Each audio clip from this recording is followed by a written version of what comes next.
आप सभी को मेरा नमस्कार। मैं किशोर कुमार साहू। आप देख रहे हैं इंजीनियरिंग मैकेनिक्स, जो कि हिंदी का वीडियो लेक्चर है।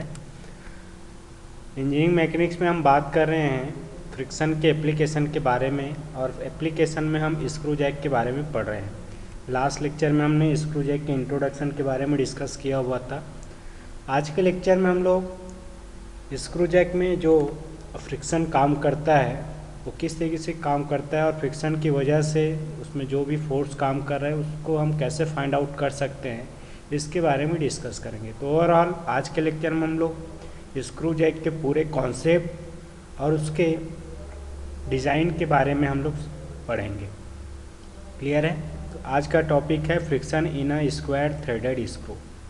तो देखिए, स्क्वायर थ्रेडेड स्क्रू इसका मतलब क्या है।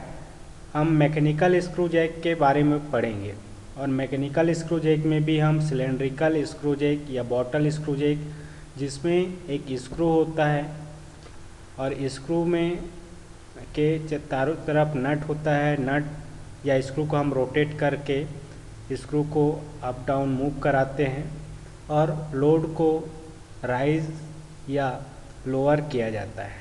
क्लियर है? तो जो स्क्रू फॉर्म होता है स्क्रू रॉड पे या नट पे, तो वो जो स्क्रू का फॉर्म होता है वो अलग अलग होता है। जैसे कि आपको ये डायग्राम में दिखाई दे रहा है, यहाँ पे ये स्क्रू फॉर्म है, ये स्क्रू आपको दिखाई दे रहा है, या इसको हम थ्रेड भी बोलते हैं, ये थ्रेड है। तो ये थ्रेड का जो टाइप है या शेप है वो अलग अलग टाइप का हो सकता है। जैसे कि आप यहाँ पे देख सकते हैं यूनिफाइड स्क्रू थ्रेड फॉर्म बोलते हैं इसको। इस तरीके से शेप में ये रहता है, जनरल केस में हम लोग यूज़ करते हैं। वैसे मैट्रिक थ्रेड भी होता है, इस शेप में रहता है। ये क्रॉस सेक्शन एरिया आपको दिखाई दे रहा है, ठीक है। ये जनरल यूज़ के लिए। स्क्वायर थ्रेड इस तरीके से होता है, देखते हैं स्क्वायर शेप में ये रहता है, क्रॉस सेक्शन आपको व्यू दिखाई दे रहा है। और ये एक्मे थ्रेड है। तो स्क्वायर और ये जो एक्मे थ्रेड है ये हाई पावर ट्रांसमिशन के लिए हम लोग यूज़ करते हैं। स्क्वायर थ्रेड का हाई पावर ट्रांसमिशन के लिए यूज़ किया जाता है, और ज़्यादा पावर ट्रांसमिट करना है तो एक्मे थ्रेड का यूज़ करते हैं। और बटरेस थ्रेड इस तरीके से फॉर्म होता है, आप देख सकते हैं। तो ये वन डायरेक्शन में हैवी फोर्स आपको अप्लाई करना है, लोड अप्लाई करना है, तो उस डायरेक्शन में बटरेस थ्रेड हम लोग यूज़ करते हैं। तो जो स्क्रू जैक हम लोग यूज़ कर रहे हैं लोड को रेज और लोअर करने के लिए, वहाँ पे हम लोग स्क्वायर और एक्मे थ्रेड यूज़ करते हैं, है ना। तो आज के लेक्चर में हम लोग देखेंगे कि स्क्वायर थ्रेड जब यूज़ कर रहे हैं तो वहाँ पे स्क्वायर थ्रेडेड स्क्रू में किस तरीके से फ्रिक्शन काम करता है, इसके बारे में हम लोग समझेंगे। तो हम जो स्क्रू जैक के बारे में पढ़ने वाले हैं उसमें जो स्क्रू फॉर्म है या स्क्रू में जो थ्रेड फॉर्म है वो स्क्वायर थ्रेडेड है, ये स्क्वायर थ्रेड फॉर्म है, ये स्क्वायर थ्रेड बना हुआ है, ठीक है। अब ये स्क्वायर थ्रेड स्क्रू में है, नट में भी स्क्वायर थ्रेड है, ठीक है। ये हैंडल लगा हुआ है, हैंडल को रोटेट करके हम लोग स्क्रू को रोटेट करते हैं और ये स्क्रू अप और डाउन डायरेक्शन में मोशन करने लगती है, ठीक है। जिसकी वजह से यहाँ पे जो भी वेट या लोड डब्लू रखा है उसको हम रेज और लोअर कर सकते हैं, ठीक है।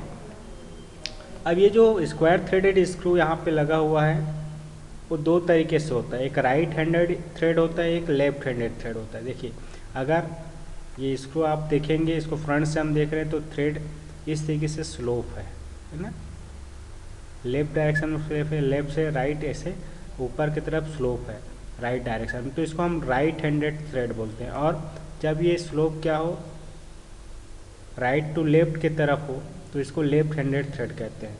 तो ऐसा होने से क्या होता है, देखिए, अगर हम राइट हैंडेड थ्रेड को क्लॉकवाइज डायरेक्शन में रोटेट करेंगे या एंटी क्लॉकवाइज रोटेट करेंगे तो क्या होगा। अगर हम इसको एंटी क्लॉकवाइज डायरेक्शन में रोटेट करेंगे तो थ्रेड अपवर्ड डायरेक्शन में मूव करेगा, इस डायरेक्शन में पूरा स्क्रू ऊपर की तरफ मूव करेगा। अगर हम इसको क्लॉकवाइज डायरेक्शन में रोटेट करेंगे तो ये स्क्रू नीचे की तरफ मूव करेगा। वैसे ही लेफ्ट हैंडेड को अगर हम क्लॉकवाइज रोटेट करें तो ये अपवर्ड डायरेक्शन में मूव करेगा, और एंटी क्लॉकवाइज रोटेट करेंगे तो डाउनवर्ड डायरेक्शन में मूव करेगा। तो ये राइट हैंडेड है या लेफ्ट हैंडेड है उसके हिसाब से हम उसको रोटेट करते हैं। तो यहाँ पे जो स्क्रू जैक हम कंसीडर कर रहे हैं, इसको कंसीडर करते हैं कि राइट हैंडेड स्क्वायर थ्रेड बना हुआ है, ये राइट हैंडेड है। मतलब इसको हम जब एंटी क्लॉकवाइज डायरेक्शन रोटेट करेंगे तो स्क्रू अपवर्ड डायरेक्शन में जाएगा, जब इसको क्लॉकवाइज डायरेक्शन में रोटेट करेंगे तो स्क्रू नीचे की तरफ आएगा। ठीक है। तो जब लोड को ऊपर उठाना हो, रेस करना हो, तो आप एंटी क्लॉकवाइज डायरेक्शन रोटेट करेंगे, ये इस हैंडल को मूव रोटेट करके, और जब आप इसको लोड को लोअर करना हो तो क्लॉकवाइज डायरेक्शन में रोटेट करेंगे इस हैंडल की सहायता से, और ये लोड जो है वो नीचे की तरफ आएगा। क्लियर है? तो इस तरीके से हम स्क्वायर थ्रेडेड स्क्रू का स्क्रू जैक में यूज़ करते हैं। अब ये स्क्वायर थ्रेडेड जो स्क्रू है उसमें फ्रिक्शन कैसे काम करता है, जैसे आपको ये डायग्राम दिखाई दे रहा है, ये फ्रेम है, ये स्क्रू स्क्वायर थ्रेडेड स्क्रू है, स्क्वायर थ्रेड बना हुआ है, ये हैंडल है, ठीक है, हैंडल, और ये यहाँ पे वेट रखा हुआ है, कोई वेट W है जिसको हमने रख दिया है। अब इसको हम फोर्स लगाएंगे, मान लो एंटी क्लॉकवाइज डायरेक्शन में ऐसे फोर्स F अप्लाई कर रहे हैं, और ये आप देखेंगे कि स्क्रू के सेंटर से L डिस्टेंस पे ये फोर्स लग रहा है। तो इस फोर्स के कारण यहाँ पे मोमेंट आएगा, और इसी मोमेंट के कारण ये एंटी क्लॉकवाइज डायरेक्शन में रोटरी मोशन करेगा। एंटी क्लॉकवाइज डायरेक्शन में रोटरी मोशन कर रहा है, जिसकी वजह से ये स्क्रू अपवर्ड डायरेक्शन में क्या करेगा, लीनियर मोशन करने लगेगा, जिसकी वजह से ये लोड क्या होगा, रेज होगा। अब यहाँ पे जो स्क्वायर थ्रेड फॉर्म है उसमें फ्रिक्शन फोर्स काम करता है, और इसी फ्रिक्शन फोर्स की वजह से ही हम लोड को रेज या लोअर कर पाते हैं। तो कितना फ्रिक्शन फोर्स काम करता है, किस तरीके से काम करता है, इसके बारे में हम देखेंगे।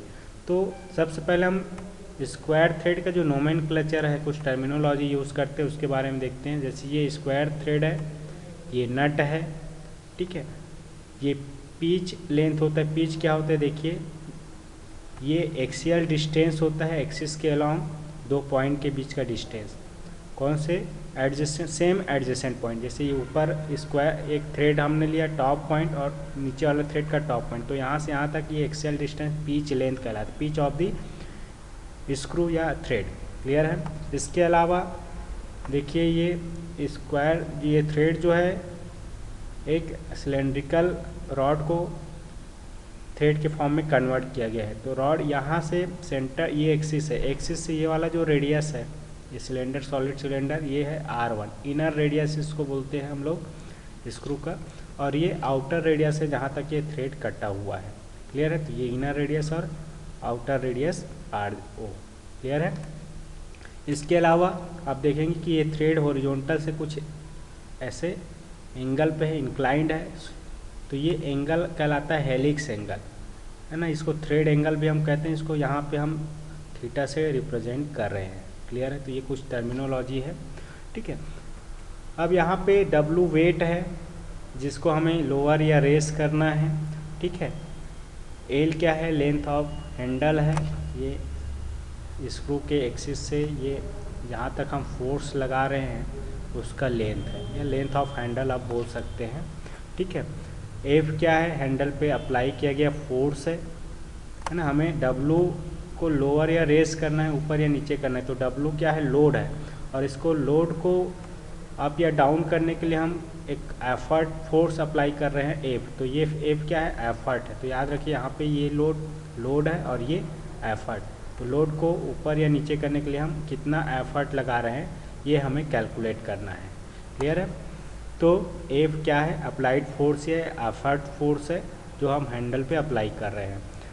अब यहाँ पे स्क्वायर थ्रेडेड जो है उसका इनर और आउटर रेडियस पता है, लेकिन जब हम कैलकुलेट करेंगे, फोर्स एनालिसिस करेंगे, तो इसका इनर या आउटर रेडियस ना लेके इसका मेन रेडियस हम लोग लेते हैं। तो ये R क्या है, मेन रेडियस ऑफ थ्रेड है, और इसका value R1 plus RI plus RO अपान 2, मतलब इनर और आउटर रेडियस का एवरेज वैल्यू क्या होगा, मेन रेडियस होगा इस थ्रेड के लिए। इसके अलावा P क्या है, pitch length of the thread है, ये पिच लेंथ है, P स्मॉल p है, ठीक है। तो पिच लेंथ क्या होता है, देखिए it is the axial distance measured between two consecutive threads, मतलब टू एडजेसेंट सेम पॉइंट के बीच का एक्सियल डिस्टेंस पिच लेंथ कहलाता है, ठीक है। और एक और टर्मिनोलॉजी हम यूज़ करते हैं, लीड, ठीक है। लीड क्या होता है, तो जब इस स्क्रू को हम रोटेट करेंगे तो 1 टन रोटेट करने के बाद देखिए स्क्रू जैक का यूज़ क्या है, इसमें हम लोग रोटरी मोशन को एक्सियल मोशन या लीनियर मोशन में कन्वर्ट करते हैं, ठीक है। तो 1 टन घुमाने के बाद ये स्क्रू कितना डिस्टेंस ट्रेवल कर रहा है ऊपर या नीचे, तो एक टर्न करने के बाद स्क्रू में कितना एक्सियल मोशन होता है या जितना डिस्टेंस ट्रेवल करेगा एक्सियल डायरेक्शन में, उसी को हम कहते हैं लीड। क्लियर है? तो ये सिंगल स्टार्टेड स्क्रू है, मतलब सिंगल स्टैंड स्क्रू है। तो सिंगल स्टैंड स्क्रू के लिए जितना पिच लेंथ होता है उतना ही लीड का वैल्यू होता है। मतलब जब हम इसको एक बार पूरा टर्न करेंगे 360 डिग्री, तो ये एक्सियल डायरेक्शन में पिच के बराबर डिस्टेंस ट्रेवल करेगा। तो पिच और लीड जो है इस स्क्रू में, जहाँ पे केवल क्या है, सिंगल स्टैंड है, सिंगल स्ट्रैंड के लिए ये पिच और लीड क्या होता है, इक्वल होता है। देखिए सिंगल स्ट्रैंड और डबल स्ट्रैंड, मल्टी स्ट्रैंड, इस तरीके के टाइप्स के स्क्रू होते हैं। ठीक है, इसके बारे में आगे हम लोग डिस्कस करेंगे, है ना, जब हम मशीन डिज़ाइन के बारे में इसमें डिटेल में करेंगे। ये जो सब्जेक्ट है जिसमें स्क्रू थ्रेड हम पढ़ रहे हैं, ये डिज़ाइन में अलग से आपको और पढ़ना है। तो डिज़ाइन का जब सब्जेक्ट हम लोग स्टार्ट करेंगे तो उसमें और क्लियर बताऊंगा कि इसमें स्क्रू थ्रेड में सिंगल स्ट्रैंड क्या होता है, डबल स्ट्रैंड क्या होता है, इसके बारे में। क्लियर है? अब देखिए हम लोग फ्रिक्शन कैलकुलेट कर रहे हैं, तो इसमें दो कंडीशन है। पहली कंडीशन ये है कि लोड को हम रेज करेंगे, ऊपर की तरफ उठाएंगे। दूसरी कंडीशन है जब लोअर करेंगे। तो पहली कंडीशन हम लोग लेते हैं रेजिंग दी लोड, जब हम लोड को ऊपर की तरफ उठा रहे हैं इस स्क्रू जैक में।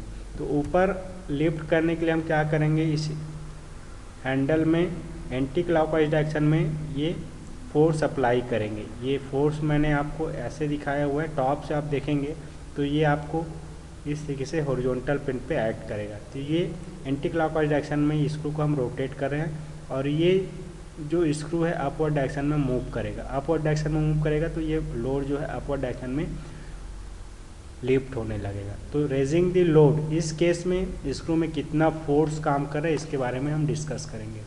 ठीक है, तो इस स्क्रू थ्रेड को हम एनालाइज करने के लिए क्या करेंगे, देखिए हम ये जो स्क्रू है इसके एक स्क्रू को लेके एनालिसिस करेंगे और एक स्क्रू में जो फोर्स काम कर रहा है उसके बारे में डिस्कस करेंगे। तो कोई भी एक स्क्रू हम लेते हैं जो नट के कांटेक्ट में है, क्योंकि नट का स्क्रू और ये स्क्रू का जो थ्रेड है ये दोनों एक दूसरे के कांटेक्ट में, तो जो भी फ्रिक्शन होगा यहाँ पे काम करेगा थ्रेड में। ठीक है, तो एक जो थ्रेड है नट का, इसको हमने क्या कर लिया, ओपन कर लिया, अनव्रैप किया। क्लियर आ रहा है? ये आप थोड़ा इमेजिन करेंगे, इसमें जो एक नट है, एक टर्न है, उसको हमने अनव्रैप कर दिया, मतलब अनरोल किया, ओपन कर दिया। तो ओपन करने से क्या होगा, इसके बेस को हमने फिक्स किया और एक थ्रेड या वन टर्न थ्रेड को हमने अनरोल किया या अनव्रैप किया। तो ये अनव्रैप करने से ये इस तरीके से ओपन होगा। क्लियर है? ये नट का थ्रेड है। तो टोटल जो ये लंबाई होगा ये कितने के बराबर होगा, 2 पाई आर के बराबर। देखिए एक थ्रेड को अनरोल करने से ये 2 पाई आर के बराबर होगा, क्योंकि आर क्या है, मेन रेडियस है इस थ्रेड का। तो उसको ओपन करेंगे तो उसके पेरीमीटर के पेरीमीटर के बराबर होगा 2 पाई आर। क्लियर है? और ये जो लेंथ होगा, वर्टिकल लेंथ, ये किसके बराबर होगा, पिच लेंथ के बराबर, क्योंकि एक पूरे टर्न को हमने अनरोल किया है। तो ऊपर से नीचे तक जो लेंथ होगा ये पिच लेंथ के बराबर होगा। तो ये और ये एंगल हो जाएगा हेलिक्स एंगल थीटा। तो यहाँ पे जो टेन थीटा है, इस ट्रायंगल से हमें क्या मिलेगा, P/2 पाई आर के बराबर मिल जाएगा। तो ये हेलिक्स एंगल यहाँ से हम फाइंड आउट कर सकते हैं। फिर ये थीटा, तो यहाँ पे नट को हमने अनरैप किया तो ये इंक्लाइन प्लेन की तरह हमें मिलेगा, इंक्लाइन प्लेन। क्लियर है? अब इसी इंक्लाइन प्लेन या नट के थ्रेड में स्क्रू या स्क्रू का थ्रेड रखा हुआ है। तो ये स्क्रू का एक थ्रेड जो इसके ऊपर है इसको हमने ले लिया, क्योंकि दोनों के कांटेक्ट के बीच में ही फोर्स एनालिसिस हमें करना है। और इसी स्क्रू पे ऊपर क्या रखा हुआ है, ये लोड W रखा हुआ है। ठीक है, अब इस स्क्रू को आप देखेंगे, इसका फ्री बॉडी डायग्राम हम ड्रॉ करेंगे कि स्क्रू पे कितना या स्क्रू थ्रेड पे कितना फोर्स एक्ट कर रहा है। तो सबसे पहली बात तो ये W डाउनवर्ड डायरेक्शन में ऐड करेगा, W वेट लोड है जिसको हमें रेज करना है। इसके कांटेक्ट पॉइंट पे अब ये स्क्रू जो है इंक्लाइंड सरफेस पे, तो ये पूरा प्रॉब्लम इंक्लाइंड प्लेन का प्रॉब्लम है। इंक्लाइंड प्लेन हमने फ्रिक्शन वाले टॉपिक में डिस्कस किया, इंक्लाइंड प्लेन पे फ्रिक्शन किस तरीके से काम करता है, तो उस कॉन्सेप्ट को यहाँ पे अप्लाई करना है। ठीक है, तो ये स्क्रू इंक्लाइन प्लेन पे है तो इसके परपेंडिकुलर एक नॉर्मल रिएक्शन फोर्स एन काम करेगा। ये वर्टिकल से कितना डिग्री फॉर्म करेगा, जितना ये इंक्लाइन सरफेस एंगल फॉर्म कर रहा है हॉरिजॉन्टल से, तो थीटा ही एंगल होगा। अब इसको हम ऊपर रेस कर रहे हैं तो एफ फोर्स लगाया, तो एफ फोर्स लगाने के कारण देखिए यहाँ एक सिंगल थ्रेड के बीच में, एक सिंगल थ्रेड और नट के थ्रेड के बीच में एक फोर्स काम करेगा। इस फोर्स को हमने ले लिया P1 और ये हॉरिजॉन्टल डायरेक्शन में इस राइट की तरफ ऐड करेगा। तो ये P1 क्या है, फोर्स है जो एक्सटर्नली हम अप्लाई कर रहे हैं F। तो F अप्लाई करने के कारण ही ये सिंगल थ्रेड स्क्रू और नट के बीच में एक फोर्स काम करेगा। ये फोर्स हमने मान लिया है P1 और इसी P1 की वैल्यू हमें फाइंड आउट करनी है और इस P1 का यूज़ करके इस F की वैल्यू फाइंड आउट करेंगे। क्लियर है। तो इस P1 को अप्लाई कर रहे हैं एक्सटर्नली, तो ऑब्वियस सी बात है ये एंटी क्लॉकवाइज डायरेक्शन में रोटेट करेगी। इसका मतलब ये स्क्रू ऊपर की तरफ मूव करने लगेगा, ऐसे है ना। आप इमेजिन करेंगे, इसको हमने अनव्रेप करके आपको एक्सप्लेन किया हुआ है। अनव्रेप कर दिए हैं, इसको ऊपर की तरफ मूव कर रहा है। ऊपर मूव करने लगेगा तो डाउनवर्ड डायरेक्शन में इसमें क्या होगा, कॉन्टैक्ट सरफेस पे एक फ्रिक्शन फोर्स काम करेगा एफ। इसका वैल्यू अगर हम लिमिटिंग केस के लिए ले कि जस्ट इसको हम मूव करा रहे हैं या जस्ट मोशन में ला रहे हैं, तो लिमिटिंग सिचुएशन के लिए प्रॉब्लम आपको सॉल्व करना है। तो एफ का वैल्यू इस कंडीशन के लिए क्या होगा, म्यू एन के बराबर होगा। म्यू क्या है, कोफिशिएंट ऑफ फ्रिक्शन है स्क्रू थ्रेड और नट थ्रेड के बीच में जो कॉन्टैक्ट है उसके लिए। एन क्या है, नॉर्मल रिएक्शन है। क्लियर है। अब ये फ्रिक्शन और नॉर्मल रिएक्शन का रिजल्टेंट हम कैलकुलेट कर सकते हैं आर। क्लियर है। आर क्या है, नॉर्मल रिएक्शन एन और फ्रिक्शन फोर्स एफ का रिजल्टेंट आर है। ये हम कैलकुलेट करेंगे और ये इस तरीके से एक्ट करेगा जैसा कि आपको डायग्राम में दिखाई दे रहा है।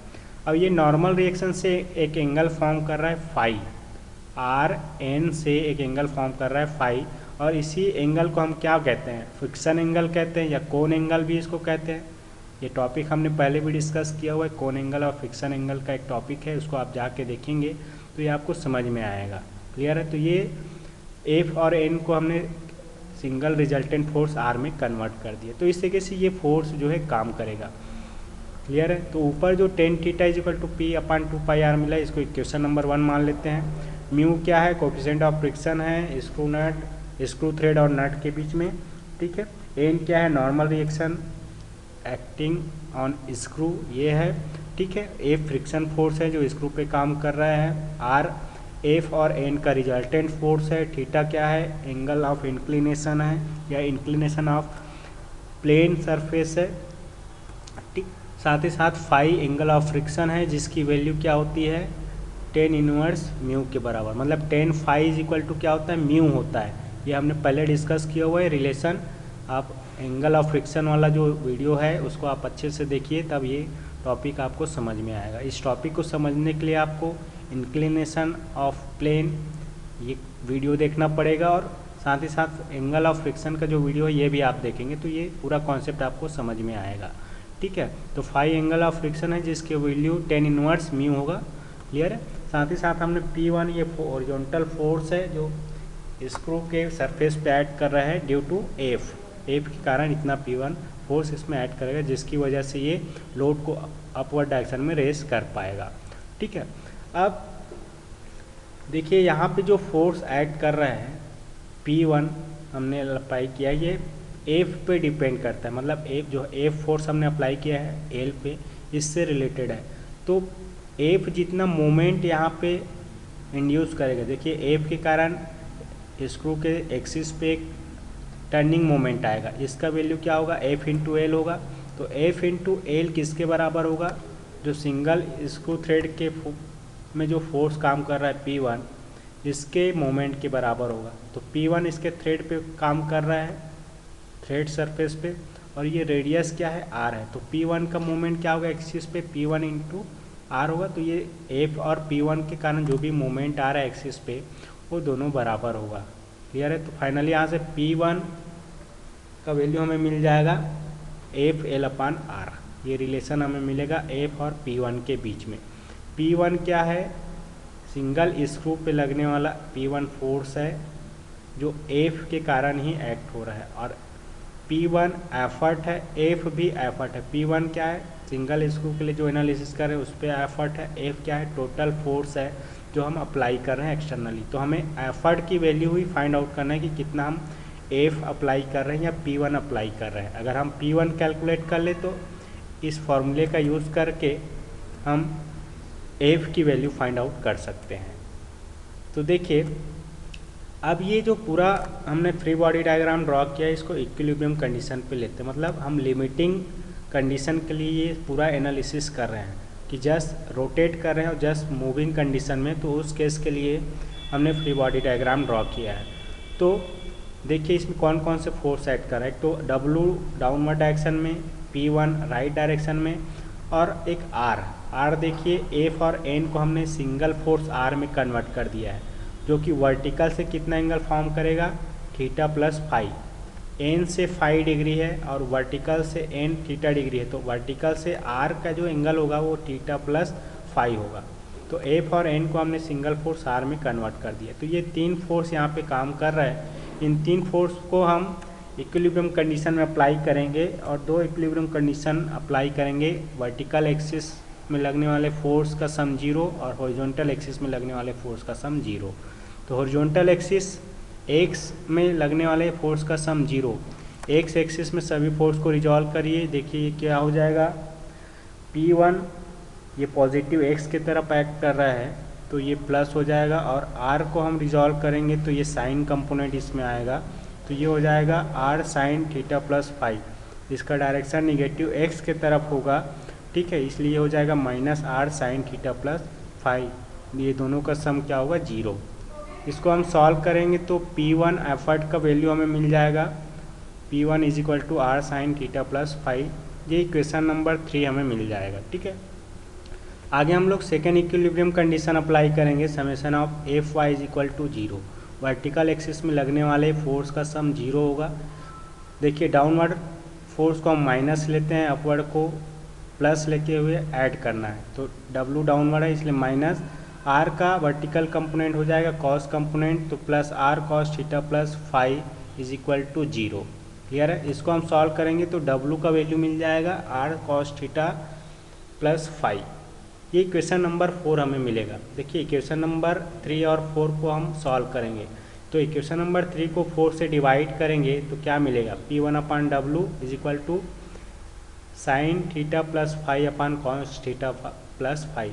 साइन और कॉस का रेशियो क्या होता है, 10 होता है, तो ये हो जाएगा 10 थीटा प्लस फाई। क्लियर है। तो यहाँ से हमें P1 का वैल्यू क्या मिलेगा, P1 is equal to W 10 theta plus phi मिलेगा। 10 थीटा प्लस फाई को एक्सपांड करेंगे तो 10 थीटा प्लस फाई को एक्सपांड करने से ये फार्मूला हमें पता होना चाहिए ना। 10 थीटा प्लस फाई का फार्मूला क्या होता है, ये होता है 10 थीटा प्लस 10 फाई अपान 1 माइनस 10 थीटा इंटू 10 फाई। ये इक्वेशन है 10 थीटा प्लस फाई का। तो ये P1 एफर्ट का वैल्यू हमें मिल जाएगा जो यहाँ स्क्रू पे काम कर रहा है, जब स्क्रू और नट की सहायता से लोड को हम रेज कर रहे हैं। P1 मिल गया तो इजीली हम लोग कितना एफर्ट फोर्स लगा रहे हैं, F लगा रहे हैं। तो इस इक्वेशन या इस रिलेशन को यूज़ करके हम F की वैल्यू भी फाइंड आउट कर सकते हैं। आई होप कि आपको ये लेक्चर समझ में आया होगा कि किस तरीके से हम एफर्ट की वैल्यू फाइंड आउट कर सकते हैं इस स्क्रू थ्रेड में। क्लियर है। ये तो हो गया एफर्ट की value, P1 is equal to W 10 theta plus phi जब लोड को हम रेज कर रहे हैं। अब आगे हम लोग देखते हैं कि जब लोड को रेज कर रहे हैं तो स्क्रू की एफिशिएंसी क्या होती है, या स्क्रू जैक की एफिशिएंसी कैसे हम कैलकुलेट कर सकते हैं। तो यहाँ पे स्क्रू की एफिशिएंसी क्या होगा, ये किसका रेशियो होगा, आइडियल एफर्ट अपान एक्चुअल एफर्ट। आइडियल एफर्ट क्या है, देख यहाँ पे स्क्रू और नट के बीच में कोई भी फ्रिक्शन काम ना करे, फ्रिक्शनलेस सरफेस हो तो हमें एफर्ट कम लगाना पड़ेगा। तो जब फ्रिक्शनलेस सरफेस हो स्क्रू और नट के बीच में, और वहाँ पे जो भी एफर्ट हम लगाएंगे P वो क्या होगा, आइडियल एफर्ट होगा। तो आइडियल एफर्ट के केस में 0 फ्रिक्शन होगा, म्यू का वैल्यू 0 होगा, या 10 फाई का वैल्यू क्या होगा, 0 होगा। क्लियर है। तो देखिए P1 आइडियल P1 हम कैलकुलेट करेंगे इस इक्वेशन से, तो फाई का वैल्यू क्या है, 0 है। ठीक है। या आप बोल सकते कि टेन फाई का वैल्यू 0 है, तो टेन फाई का वैल्यू 0 रखेंगे इस इक्वेशन में, तो ये आइडियल लोड हमें क्या मिलेगा, क्लियर है। तो ये मिल जाएगा हमें डब्लू टेन थीटा, ये मिल जाएगा W tan theta P1 ideal का वैल्यू, ठीक है। आइडियल एफर्ट है जब लोड हम रेस कर रहे हैं। एक्चुअल एफर्ट क्या है, जो पहले हमने डेरिवेशन किया है इसके पिछले वाले स्लाइड में, वो क्या है, एक्चुअल एफर्ट है जिसका value W ten theta plus 5 मिला। यहाँ पे फ्रिक्शन काम करेगा म्यू, क्लियर है। तो ये आइडियल और एक्चुअल एफर्ट का वैल्यू हम एफिशिएंसी के फॉर्मूले में रखेंगे, तो एफिशिएंसी ईटा का वैल्यू हमें मिलेगा ten theta upon tan theta plus 5, W W cancel out हो जाएगा, तो फाइनली ये एफिशिएंसी ऑफ स्क्रू का इक्वेशन मिल जाएगा ten theta upon tan theta plus 5। ये इक्वेशन हमें मिलेगा एफिशिएंसी के लिए स्क्रू जैक में, कैसे हम एफिशिएंसी कैलकुलेट कर सकते हैं। अब ये एफिशिएंसी हो गया, अब मैक्सिमम एफिशिएंसी कितना होगा, क्लियर है। ये इक्वेशन नंबर 6 हमें मिलेगा। मैक्सिमम एफिशिएंसी ऑफ स्क्रू क्या होगा, तो maximum efficiency of screw calculate करने के लिए क्या करेंगे, ये जो एफिशिएंसी का इक्वेशन आया है उसको डिफ्रेंशिएट करेंगे थीटा के रेस्पेक्ट में, और ये डिफ्रेंशिएशन क्या होगा, 0 आएगा। तो थीटा के किस वैल्यू के लिए एफिशिएंसी मैक्सिमम होगा, ये हमें फाइंड आउट करनी है।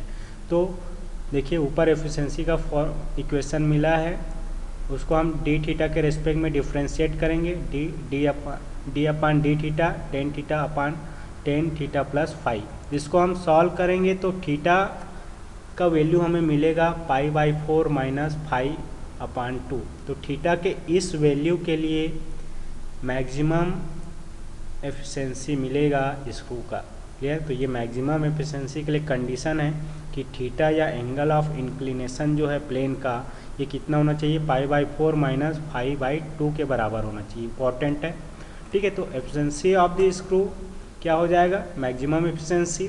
देखिए ऊपर जो रिलेशन मिला था एफिशिएंसी का ten theta upon tan theta plus 5, यहाँ पे हम थीटा की जगह π/4 माइनस θ/5 रखेंगे और इसको सॉल्व करेंगे, तो ये इक्वेशन मिल जाएगा मैक्सिमम एफिशिएंसी 10 π/4 माइनस 5/2, और नीचे होगा 10 π/4 प्लस 5/2, 10 π/2 प्लस माइनस θ5/2। इसको आप एक्सपांड करोगे तो देखिए ये इक्वेशन होता है 10 π/2 माइनस प्लस 5/2, ये इस टर्म में है, और इसको हम एक्सपांड करेंगे तो ऐसा हमें मिलता है sine pi minus plus sine 5 upon cos pi plus cos 5, clear है। अगर माइनस है तो ऊपर माइनस होगा, प्लस है तो ऊपर प्लस होगा। तो ये इक्वेशन है, फॉर्मूला है, इसी फॉर्मूले का यूज़ करके यहाँ पे आपको एक्सपांड करना है इसका वैल्यू। तो ये क्या होगा, मैक्सिमम एफिशिएंसी इक्वल टू हो जाएगा, ऊपर क्या होगा 10 π/4 माइनस 5/2 को एक्सपांड करेंगे तो sine π/2 minus sine 5 upon cos π/2 plus cos 5, और नीचे को आप एक्सपांड करेंगे तो प्लस है, तो प्लस में क्या हो जाएगा sine π/2 plus sine 5 upon cos π/2 plus cos 5। Sine π/2 का वैल्यू क्या होता है और कॉस π/2 का वैल्यू क्या होता है ना। इसको आप पुट करके देखिए, कॉस π/2 प्लस कॉस 5 ऊपर नीचे है, ये कैंसिल आउट होगा, बचेगा क्या हमारे पास sine π/2 minus sine 5 upon sine π/2 plus sine 5। Sine π/2 का वैल्यू होता है 1, तो ऊपर नीचे 1 हो जाएगा जहाँ पे साइन π/2 है। तो मैक्सिमम एफिशिएंसी के लिए इक्वेशन मिल जाएगा 1 माइनस साइन 5 अपान 1 प्लस साइन 5। ये मैक्सिमम एफिशिएंसी का इक्वेशन है स्क्रू जैक के लिए जब स्क्वायर थ्रेडेड स्क्रू यूज़ कर रहे हैं और लोड को हम लिफ्ट करा रहे हैं, क्लियर है। ये इंपॉर्टेंट इक्वेशन है, इसको आप याद रखेंगे, ठीक है। अब आगे सेकेंड कंडीशन है जब लोड को हम क्या कर रहे हैं, लोअर कर रहे हैं। अब तो ऊपर हमने लोड को राइज किया तो अभी पहली कंडीशन थी कि लोड को जब ऊपर की तरफ उठाना है तो उस केस में क्या होगा। अब जब लोड को हम नीचे करेंगे तो इस केस में ये सारा कॉन्सेप्ट कैसे हम सॉल्व करेंगे। तो देखिए लोड को लोअर करने के लिए फोर्स को हमें P2 को इस तरफ लगाना पड़ेगा। यहाँ पे जो फ्री बॉडी डायग्राम है सभी फोर्स सही है, W डाउनवर्ड एक्ट कर रहा है, normal reaction N upward act करेगा, ठीक है। और ये P2 एफर्ट देखिए हम इस तरफ ऐड करेंगे लेफ्ट डायरेक्शन में, क्योंकि इसमें जो F है वो क्लॉकवाइज डायरेक्शन में रोटेट करेगा थ्रेड को, तभी ये स्क्रू नीचे आएगा, क्योंकि राइट हैंडेड स्क्रू है। तो क्लॉकवाइज डायरेक्शन में रोटेट करने पर ये स्क्रू नीचे आएगा, लोड भी नीचे आएगा। तो ये P2 क्या है, फोर्स है, ओरिजेंटल फोर्स है जो इस एफर्ट के कारण इस स्क्रू में काम कर रहा है। तो P2 लेफ्ट की तरफ ऐड करेगा। जब ये P2 लेफ्ट की तरफ ऐड कर रहा है तो स्क्रू नीचे आएगा और इसकी वजह से फ्रिक्शन म्यू एन जो है अपवर्ड की तरफ इसमें ऐड करेगा। तो इसमें F जो है अपवर्ड डायरेक्शन में ऐड करेगा इस इंक्लाइंड सरफेस के एलोंग। क्लियर है। तो यहाँ पे F और N का रिजल्टेंट हो जाएगा R क्या है, N से 5 डिग्री एंगल पे होता है। फाई क्या है, एंगल ऑफ फ्रिक्शन है या एंगल ऑफ कोन है। क्लियर है। तो यहाँ पे R वर्टिकल से कितना एंगल बनाएगा, तो वर्टिकल से ये एंगल बनाएगा फाई माइनस थीटा। क्लियर है। वर्टिकल से कितना एंगल बनाएगा, फाई माइनस थीटा, क्योंकि फाई एन से एंगल है और ये वर्टिकल से एन का एंगल थीटा है, तो थीटा को माइनस करेंगे फाई से, तो ये आर वर्टिकल से कितना एंगल बना रहा है, ये मिलेगा फाई माइनस थीटा। बस ये थोड़ा सा फ्री बॉडी डायग्राम चेंज होगा, बाकी पूरा जो कैलकुलेशन है सेम है जैसे कि हमने पहले कंडीशन के लिए सॉल्व किया था। क्लियर है। यहाँ पे भी म्यू कोफिशिएंट ऑफ फ्रिक्शन है, एन नॉर्मल रिएक्शन है, एफ फ्रिक्शन फोर्स है जो अपवर्ड डायरेक्शन में ऐड करेगा, आर रिजल्टेंट फोर्स है ना, जो एन और एफ का रिजल्टेंट है, थीटा एंगल ऑफ इंक्लिनेशन है प्लेन के लिए, और एंगल ऑफ फ्रिक्शन फाई है जिसका वैल्यू 10 इनवर्स म्यू के बराबर होगा। P2 हॉरिजॉन्टल फोर्स है जो कि F के कारण इस स्क्रू के सरफेस पे ऐड कर रहा है, इसका डायरेक्शन लेफ्ट के तरफ होगा, और tan theta is equal to P/2πr, ये तो रिलेशन हमें पहले से ही मिला हुआ है इस ट्रायंगल के लिए। क्लियर है। अब इस पूरे एनालिसिस को हमें करना है। ठीक है। तो आप देखेंगे कि यहाँ पे ये पूरा कॉन्सेप्ट वही है जैसे हम लोड को रेस करते थे। P2 का वैल्यू F पे डिपेंड करता है, तो P2 इंटू R ये क्या है, P2 फोर्स का मोमेंट है इस स्क्रू थ्रेड के एक्सिस पे, ये किसके बराबर होगा, ये एक्सटर्नल फोर्स F का जो मोमेंट है उसके बराबर। तो F का मोमेंट F इंटू एल होगा, ये दोनों वैल्यू इक्वल होगा, तो P2 का वैल्यू मिल जाएगा FL/R।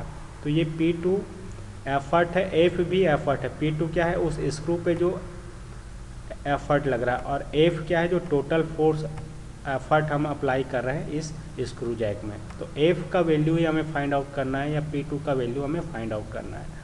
ठीक है। तो P2 के टर्म में यहाँ पे फ्री बॉडी डायग्राम है, तो P2 पहले फाइंड आउट करेंगे और इसी रिलेशन का यूज़ करके हम F की वैल्यू फाइंड आउट कर लेंगे। क्लियर है। तो इक्विलिब्रियम कंडीशन में हम क्या करेंगे, ये इक्विलिब्रियम कंडीशन अप्लाई करेंगे। हॉरिजॉन्टल एक्सिस में लगने वाले फोर्स का सम 0, वर्टिकल एक्सिस में लगने वाले फोर्स का सम 0। तो हॉरिजॉन्टल एक्सिस एक्स में 3 फोर्स आएगा। देखिए W डाउनवर्ड है, P2 हॉरिजॉन्टल है लेफ्ट की तरफ, और ये F और N का हमने रिजल्टेंट फोर्स क्या किया है, R है। तो R, N और F को आप भूल जाइए, इसको हमने R के फॉर्म में कन्वर्ट किया, तो ये R फोर्स है जो वर्टिकल से फाई माइनस थीटा एंगल बना रहा है।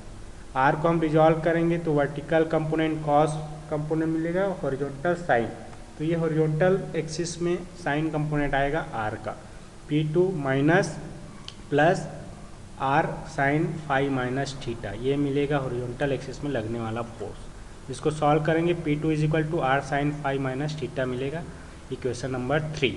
क्लियर है। आगे इसको हम सॉल्व करेंगे, वर्टिकल एक्सिस में लगने वाले फोर्स का सम 0, सेकेंड इक्विलिब्रियम कंडीशन, तो माइनस W हो जाएगा, डाउनवर्ड है, R का कॉस कंपोनेंट वर्टिकल एक्सिस में आ रहा है इसलिए plus R cos phi minus theta, upward होगा इसलिए प्लस इज इक्वल टू 0। दो ही फोर्स है, इसको सॉल्व करेंगे तो W इज इक्वल टू मिलेगा R cos phi minus theta. ठीक है। ये इक्वेशन नंबर 4 हमें मिलेगा।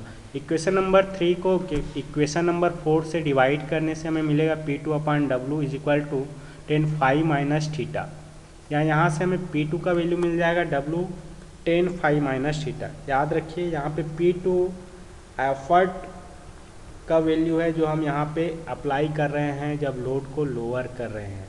क्लियर है। तो लोड को लोअर या नीचे लाने के लिए कितना एफर्ट लगाना पड़ेगा, ये इक्वेशन है W10 फाई माइनस थीटा। जब ऊपर उठाने के लिए हम एफर्ट लगा रहे थे P1, तो इसका वैल्यू था W10 थीटा प्लस फाई। तो यहाँ पे थोड़ा सा चेंज है, इसको आप ध्यान देंगे। 10 फाई माइनस थीटा को एक्सपांड करेंगे तो ये मिल जाएगा W10 phi minus 10 theta upon 1 plus 10 phi into 10 theta. Equation number 5 है, जिसका यूज़ हम लोग करेंगे एफर्ट कैलकुलेट करने के लिए। और फाइनली कितना एक्सटर्नल एफर्ट अब हम अप्लाई कर रहे हैं एफ, इसका वैल्यू हमें मिल जाएगा ये नीचे वाले रिलेशन से P2 is equal to F into L upon R, इस इक्वेशन का यूज़ करके। क्लियर है? आई होप कि ये जो लोड को नीचे ला रहे हैं तो उस केस में कितना एफर्ट लगाना पड़ेगा, इसके लिए डेरिवेशन आपको समझ में आया होगा। बाकी जो फार्मूला है एफिशिएंसी का फार्मूला हो गया या मैक्सिमम एफिशिएंसी का फार्मूला है, इसको आप खुद से डिराइव करने की कोशिश करिए। इसका जो इक्वेशन है वो सिमिलर ही आएगा जैसा लोड को रेस करने के लिए हमने डिराइव किया हुआ था। क्लियर है? इस लेक्चर में इतना ही। Thank you for watching this video. Keep smiling.